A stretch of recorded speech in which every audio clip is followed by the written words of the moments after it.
নমস্কার বন্ধুরা, আপনারা দেখছেন বং রোমার্স চ্যানেল। আজ আমাদের চেরাপুঞ্জি ভ্রমণের দ্বিতীয় দিন এবং মেঘালয় ভ্রমণের এটি হলো ষষ্ঠ পর্ব।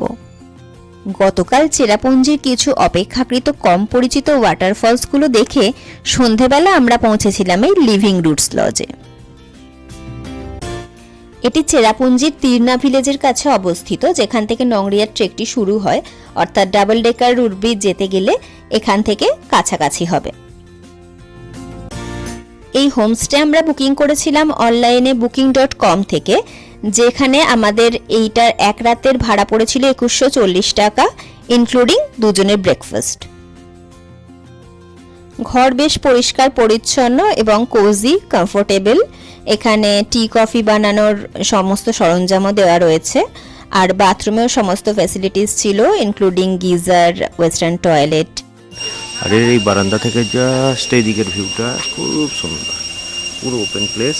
কালকে আমরা চেরাপুঞ্জি ঢুকেছিলাম, রাত্রি হয়ে গেছিল, অন্ধকার, তাই সেইভাবে কোনো ভিডিও করা হয়নি। রাস্তা দেখেছিলাম, সেটা দেখায় মানে ভিডিও করার সুযোগ হয়নি, একটা অন্ধকার ছিল। তারপর ওরা তো আর বুঝতে পারছিল দাঁড়াবে না, সঙ্গে সঙ্গে লাফ দিয়ে উঠে চলে গেল। এখন এই ছায়া ঘেরা রাস্তাটা তোমরা দেখতে পাবে। আজ আমরা বেরিয়ে পড়েছি চেরাপুঞ্জির কিছু বিখ্যাত ওয়াটারফলস আর কেভ দেখতে, আর সঙ্গে থাকছে একটা অফবিট ওয়াটারফলসও। আজ আমাদের লিস্টে রয়েছে Kynrem waterfalls, Mawsmai cave, seven sister waterfalls, পুংলিয়ার ফলস, আরওয়া কেভ এবং নহকালিকাই ওয়াটারফলস। তবে এই জায়গাগুলো কিন্তু শুধু দর্শনীয় স্থান নয়, এই প্রত্যেকটা জায়গারই একটা আলাদা এক্সপিরিয়েন্স আছে। তাই ভিডিওটা ধৈর্য ধরে শেষ পর্যন্ত অবশ্যই দেখতে থাকুন। গত পর্বে আপনাদের সাথে শেয়ার করেছিলাম কিভাবে আমরা মাওলিনং থেকে বিভিন্ন সাইট সিইং করতে করতে চেরাপুঞ্জি এসে পৌঁছেছিলাম। তবে চেরাপুঞ্জি আসার সবথেকে কনভিনিয়েন্ট বেস হলো শিলং। অনেকে চেরাপুঞ্জিতে না থেকে শিলং থেকে আপ ডাউন করেও এই স্পটগুলো কভার করেন, তবে সেক্ষেত্রে একদিনে এতগুলো স্পট কভার করা সম্ভব হবে না। এই ছায়া ঘেরা পথে চলতে চলতে একটা বাঁক ঘুরতেই হঠাৎ সামনে উন্মোচিত হলো এক সুউচ্চ জলপ্রপাত। ড্রাইভার দাদা বললেন, ওটিই আমাদের আজকের প্রথম গন্তব্য, কিনরেম ওয়াটারফলস।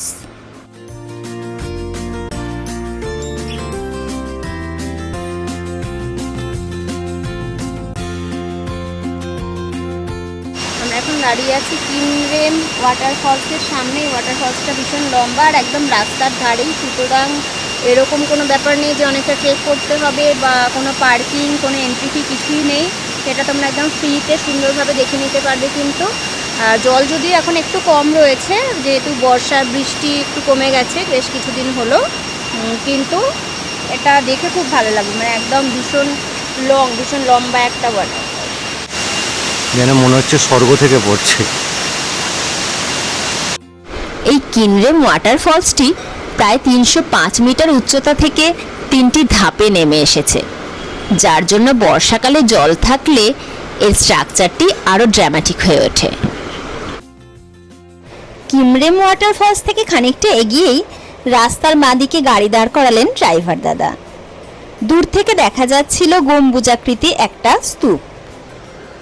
ये क्या है आपको भैया बताएगा। हाँ, ये खौरमहा है। हम लोग एक स्टोरी है हम लोग का, एक राक्षस है, तो वो परेशान करता है बावलों को। बावलों उसको पॉइजन लेके तो यहाँ पे मार के उसका पास के यहाँ पे छोड़ा है। আমরা এখন সেভেন সিস্টার ভিউ পয়েন্টের কাছাকাছি এসে গেছি, কিন্তু দেখলে বুঝতেই পারবেন না এটা সেভেন সিস্টার না ওয়ান সিস্টার। এসে গেছি আমরা সেভেন সিস্টার, সবাই সেভেন সিস্টার বলে, অ্যাকচুয়ালি এর নামটা আপনারা দেখুন।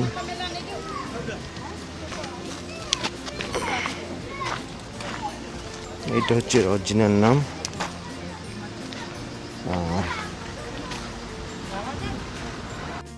এই ওয়াটারফলসের নাম সেভেন সিস্টার্স কারণ এখানে পাহাড়ের গা বেয়ে পাশাপাশি 7টি জলধারা নেমে আসে।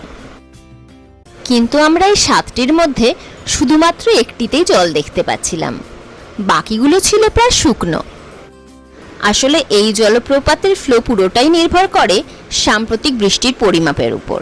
তাই বর্ষাকালে এখানে প্রচুর জল থাকলেও অক্টোবর মাসে এরকম রুক্ষ সূক্ষ্মই লাগে। তবে ভিউ পয়েন্ট থেকে সামনের ভ্যালির এই ভিউটা মোটেই মিস করার মতো নয়। আপনারা যদি সেভেন সিস্টার ওয়াটারফলসকে আসল রূপে দেখতে চান তবে কিন্তু অবশ্যই আসতে হবে বর্ষাকালে। সেভেন সিস্টার দেখার পরে আমরা এখন যাচ্ছি মাউসমাই কেভের দিকে।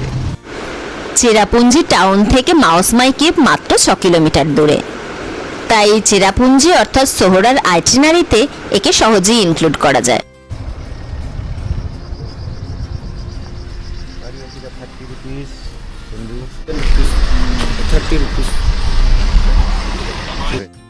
এখানে 30 টাকা পার্কিং চার্জ দিয়ে আমরা এন্ট্রি গেটের দিকে এগিয়ে চললাম। এখন আমরা মাউসমাই কেভের দিকে যাচ্ছি। কেভটা খুব সুন্দর, ভিতরে সুন্দর সুন্দর স্ট্রাকচার আছে, তোমাদের দেখাবো, আর বেশ একটু অ্যাডভেঞ্চারাস। তো চলো এগিয়ে যাই কেভের দিকে।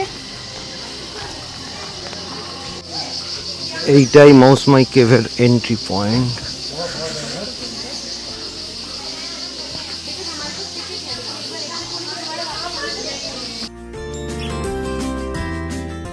এখানকার প্রবেশ মূল্য হলো জন প্রতি 30 টাকা। এখানে কোনো ইউপিআই হবে না, শুধুমাত্র ক্যাশ। এন্ট্রান্স দিয়ে ঢুকলেই মনে হয় যেন শতাব্দী প্রাচীন কোনো এক জগতে এসে পড়েছি। এন্ট্রি গেট দিয়ে আসার পর এই প্যাসেজটা দিয়ে ঢুকতে হবে হচ্ছে কেভের ভিতরে। এই দিক দিয়ে এন্ট্রি আছে, পুরোটা ঘুরে কিন্তু তারপর ওই পাশ দিয়ে এক্সিট আছে। তো মাঝে কিছু ন্যারো পয়েন্টস আছে, তোমরা যদি একদম ফ্রিলি আসতে চাও তাহলে গাড়িতে ব্যাগপত্র রেখে আসতে পারো। তো আমরাও সেটাই করলাম। দিয়ে এখন যাচ্ছি কেভের ভিতরে। নিউ অ্যাডভেঞ্চার,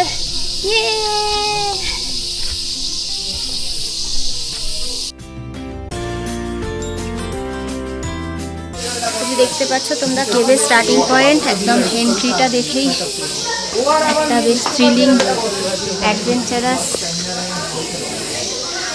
মনে হচ্ছে।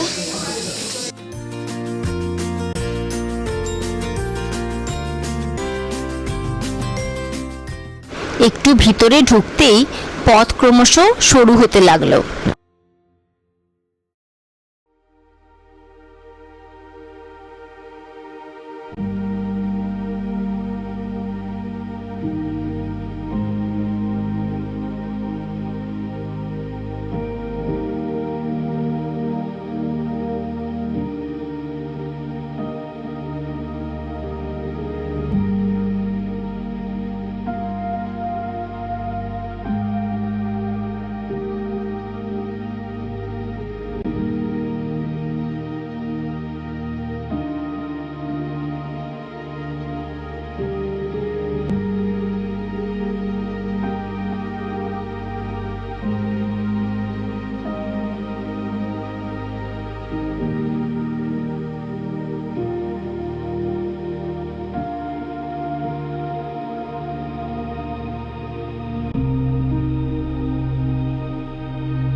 এক্সপ্লোর করে নিলাম মাউসমাই কেভ।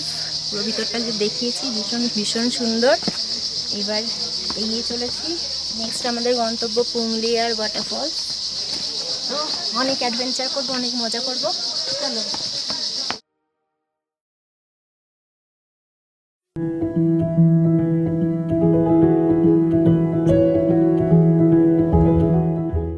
আমাদের আজকের ট্রাভেল প্ল্যানের সবথেকে এক্সাইটিং এবং অফবিট ছিল পুংলিয়ার ওয়াটারফলস।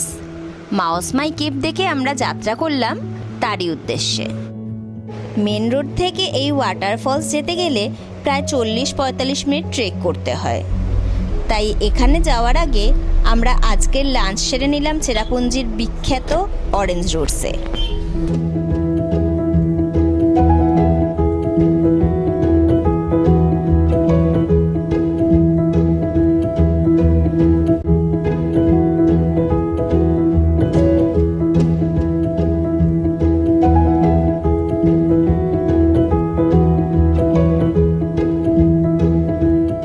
এসে গেছে আমার বাটার রোজ দোসা, এখানে সাম্বার, তারপর 3 রকম চাটনি আছে, কোনটা কীরকম টেস্ট করে বলবো তোমাদের।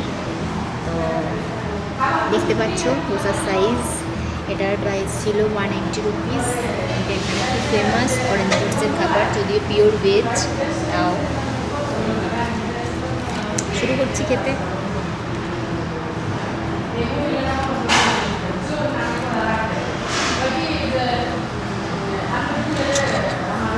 বাটার ফ্লেভার লেমন সাম্বার, এটা নর্মাল যেরকম হয় সেরকমই।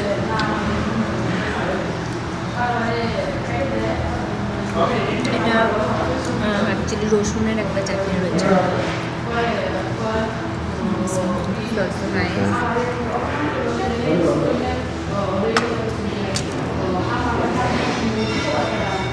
কি আছে বুঝতে পারছি না, মেবি বিটরুটের কিছু। এটা হচ্ছে অনিয়ন চিজ মশলা দোসা।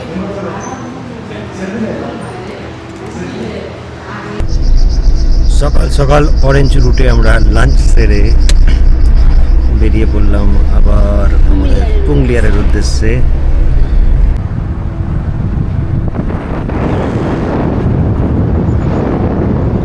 স্টার্ট করছি আমরা পুংলিয়ারের জন্য আমাদের ট্রেক।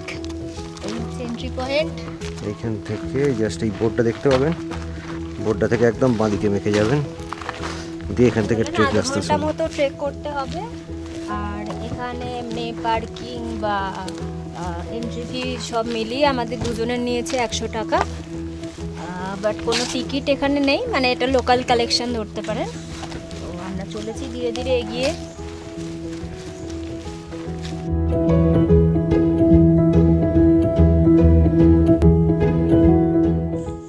এই যে রাস্তা দুটো ভাগ হচ্ছে, এই টেন্ট মতো দেখতে পাচ্ছেন ছোট, টেন্টের পাশ থেকে একটা সরু রাস্তা বেরিয়ে চলেছে, সেইখান দিয়ে আমরা যাব পুংলিয়ার ওয়াটারফলস।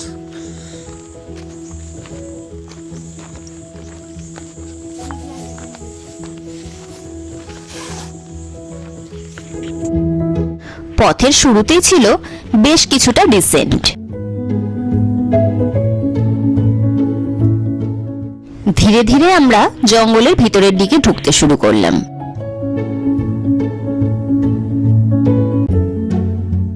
রাস্তার শব্দ বা মানুষের কোলাহল কোনোটাই আর এখান থেকে শোনা যাচ্ছে না। চারপাশে শুধুই শান্ত ঘন সবুজ গাছপালা। আর সবচেয়ে ভালো ব্যাপার হলো এই জঙ্গল দিয়ে হাঁটার সময় সবসময় সামনে কি আছে সেটা ভালো করে দেখা যায় না। জঙ্গল থেকে বেরিয়েই আপনারা পুরো পাহাড়ের একদম ধারে এসে যাবেন। একদম ওপেন ভিউ। আর এই রাস্তা আমাদের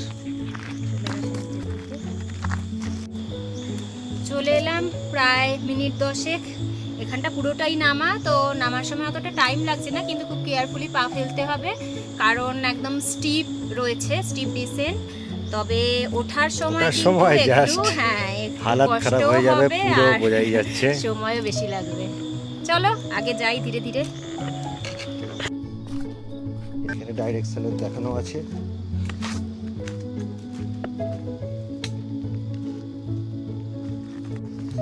এখান থেকে যেতে হবে আরো প্রায় 1 কিলোমিটার। তবে রাস্তা এখানে খুব একটা চওড়া নয়, দুপাশে ঝোপঝাড়ের মাঝখান দিয়ে সরু ট্রেল ধরে এগোতে হচ্ছিল। মাঝে মধ্যে শুধু পাতার শব্দ, বাতাসের আওয়াজ আর পাখির ডাক শোনা যাচ্ছিল। এসেই গেছে প্রায়, কারণ ঝর্ণার আওয়াজ পাওয়া যাচ্ছে।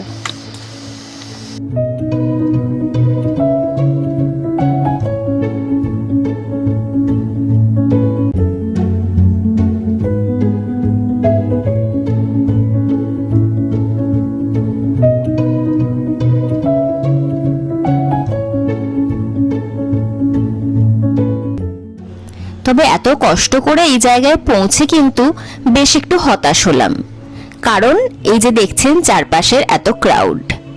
পরে জানতে পারলাম যে যেহেতু আজ রবিবার, তাই এখানে স্থানীয় লোকজনরা পিকনিক করতে এসেছেন। অবশেষে এসে পৌঁছেছি পুংলিয়ার ওয়াটারফলসে, কিন্তু এখানে একদম পিকনিক মোড চালু। চারিদিকে লোকজন স্নান করছে আর খাচ্ছে।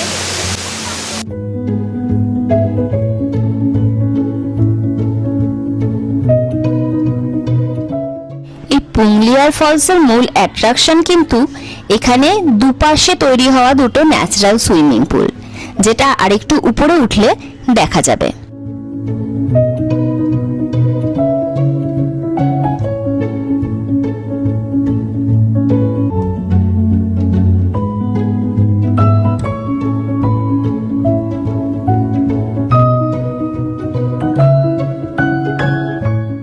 এখানে কিন্তু কাউকে লাইফ জ্যাকেট নিয়ে নামতে দেখলাম না, তবে চেঞ্জিং এর জন্য রয়েছে একটি চেঞ্জিং রুম।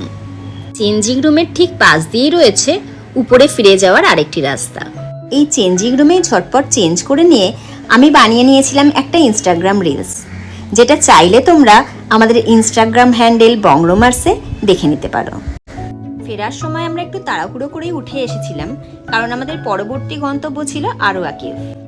এই যে এসে গেছে আরোয়া কেভের পার্কিং পয়েন্ট। আরোয়া কেভটা অনেকটা বড় মাউস মাইয়ের তুলনায়।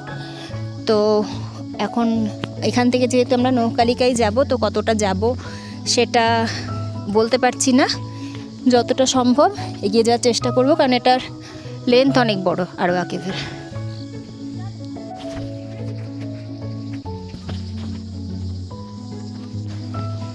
ব্রিজটা ক্রস করে এলাম।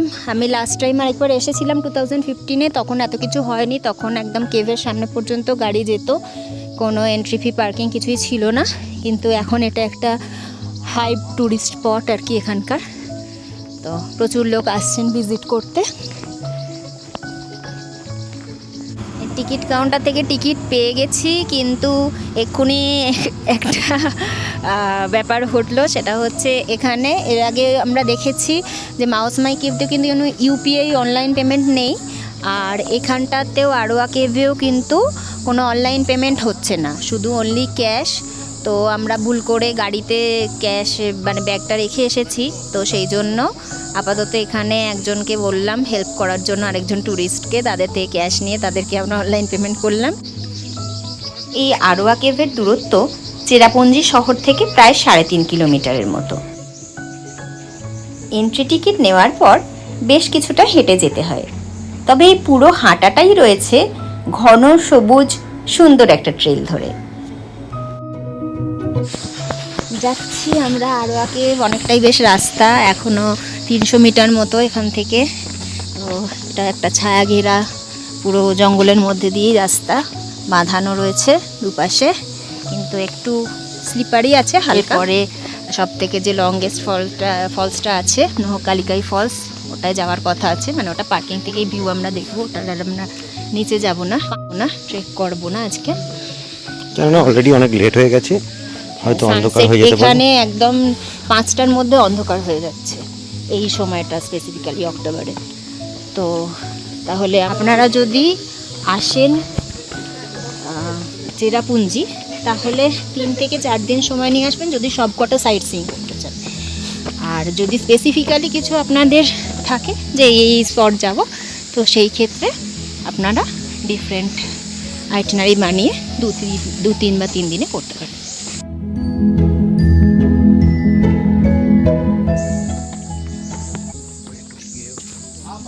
কেভের এন্ট্রি পয়েন্টে আমরা এসেই গেছি।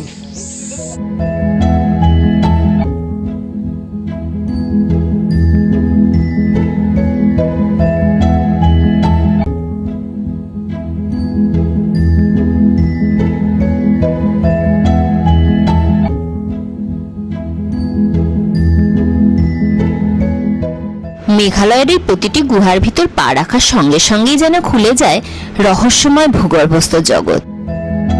চারপাশে তাকালে চোখে পড়ে অসাধারণ সব চুনাপাথরের গঠন। আরো গভীরে এগুলো কখনো কখনো মনে হয় যেন বিশাল এক গোলকধাঁধার মধ্যে ঢুকে পড়েছি।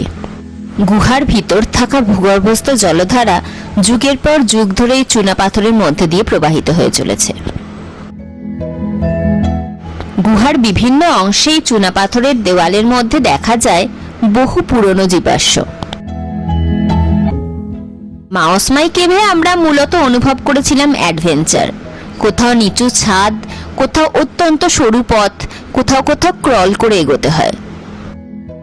আর আরওয়া কেভে এক্সপিরিয়েন্স করলাম বিভিন্ন লাইমস্টোন ফরমেশনস, মেজের মতো পথ, আর গুহার দেওয়ালে লুকিয়ে থাকা প্রাচীন ক্রাস্টেশিয়ান শেলস ও ফিশবোন ফসিলসের মতো জিনিস।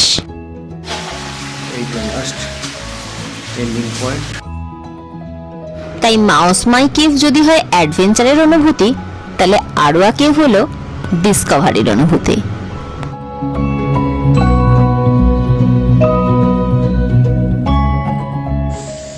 আরোয়া কেভ থেকে জাস্ট আরোয়া কেভ যাওয়ার রাস্তাতেই, মানে ভেতরেই, এখান থেকে একটা ফলস দেখতে পাওয়া যাচ্ছে।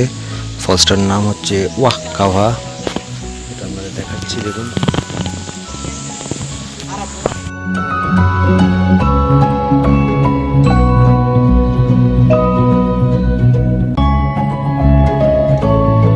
একটা 360 ভালো ভিউ আছে।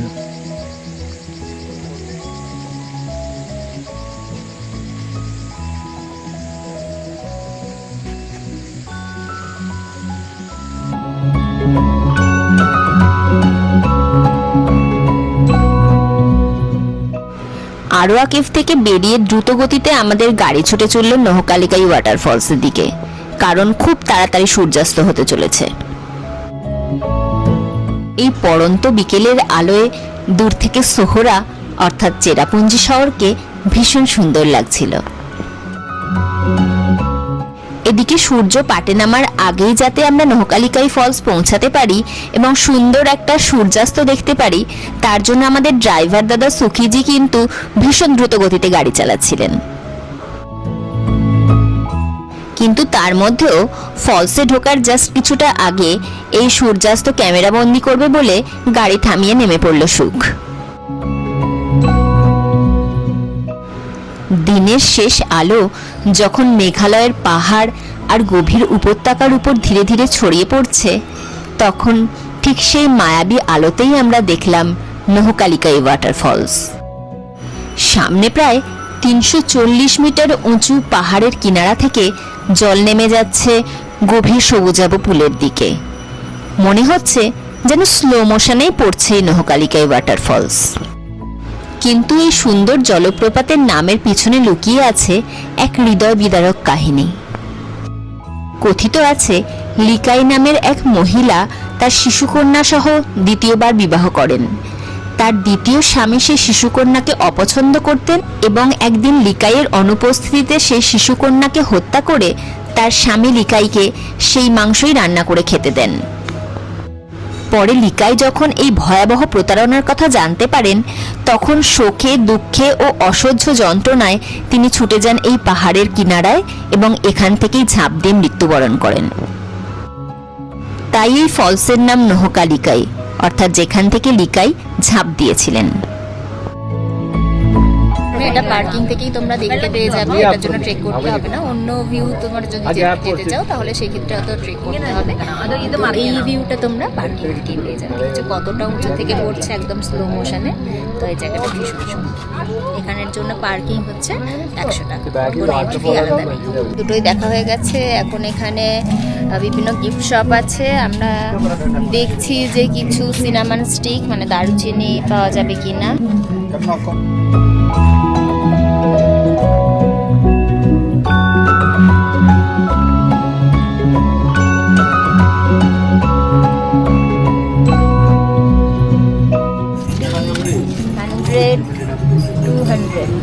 इसका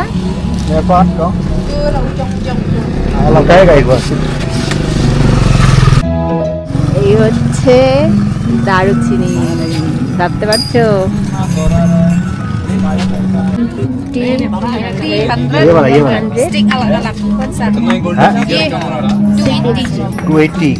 স্টিক হিসাবে এগুলোর দাম 280 এরকম। এগুলো ইন্ডিভিজুয়াল স্টিকের দাম।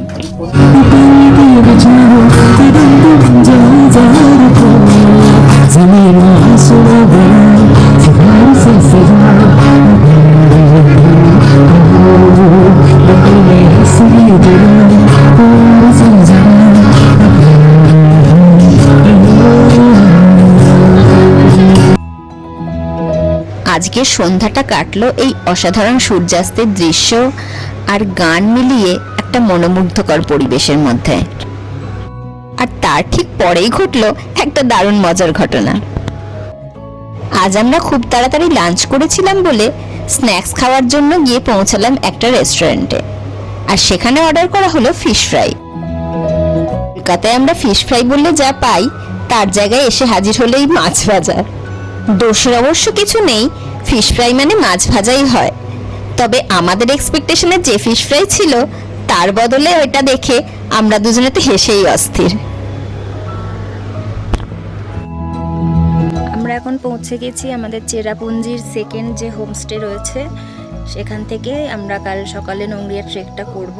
তো আমরা এসে গেছি সুকি ভাইয়ার রেকমেন্ডেশনে লিলিয়ান্সি হোমস্টে চেরাপুঞ্জিতেই। এখানে পার্কিং এরিয়া আছে সামনে। এই হচ্ছে দুটি রিসেপশন এরিয়া, এটা একটা লন রয়েছে, আর আমাদের এটা রুম নাম্বার 1।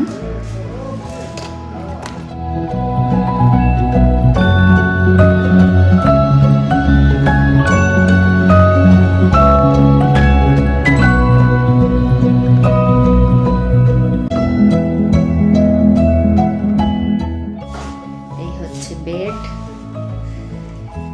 দেন এখানে একটা টি ইউনিট দেওয়া আছে যেটা আমাদের কাল সকালে খুবই কাজে লাগবে, কারণ আমাদের একদম আর্লি মর্নিং বেরোতে হবে, তখন কোথাওই চা এসব কিছু পাবো না। তো এখানে প্লেটস অ্যান্ড অল দেওয়া আছে।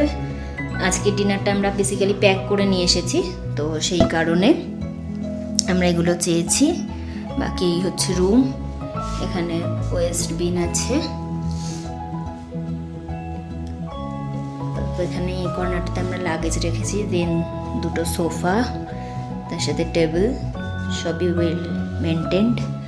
এখানে রয়েছে একটা সুন্দর ড্রেসিং টেবিল, ড্রয়ারও দেওয়া রয়েছে। এদিকে একটা উইন্ডো আছে যেখান থেকে সকালে ভালো হয়তো ভিউ পাওয়া যাবে, কিন্তু আপাতত এখন অন্ধকার হয়ে আছে আর সকালে ভিউ দেখার আমাদের টাইম নেই, তো নো আদার অপশনস। আর এই হচ্ছে ওয়াশরুম, সুন্দর ছোটোখাটো কম্প্যাক্ট গিজার অন করে দিয়েছেন ওনারা। এখানে একটা সুন্দর বেসিন, মিরর। এই হচ্ছে ওভারঅল আমাদের আজকে স্টে লিলিয়ান্সি হোমস্টে। খুব কোজি একটা রুম, মিডিয়াম কিন্তু কোজি একটা রুম। এটার জন্য আমাদের থেকে আজকে রেন্ট নিচ্ছে 2K। অ্যাকচুয়ালি যেহেতু সানডে নোংরিয়া ট্রেকটা হয় না, বন্ধ থাকে, সেই জন্য কালকে খুব ভিড় হবে, মানে চেরাপুঞ্জিতে ওই জন্য ভিড় অলমোস্ট অনেকগুলো আমরা দেখেছিলাম, বাট সবগুলোই হচ্ছে মোটামুটি ফুল। তো সেই কারণে আমরা এখানে এসেছি। রুমটা ঠিক আছে, মানে আজকে রেস্ট নেওয়ার জন্য আমাদের জন্য আইডিয়াল। আজকের ভিডিও কেমন লাগলো অবশ্যই জানিও কমেন্ট বক্সে। আর ভিডিওটা ভালো লাগলে অবশ্যই লাইক ও শেয়ার করে দিও এবং চ্যানেলটা সাবস্ক্রাইব করে দিও। আগামী পর্বে নিয়ে আসছি মেঘালয়ের সব থেকে বিখ্যাত double decker root bridge, rainbow waterfalls এবং ব্লু লাগুন, অর্থাৎ নোংরিয়া ট্রেক। ততক্ষণ পর্যন্ত ভালো থাকো, ঘুরতে থাকো।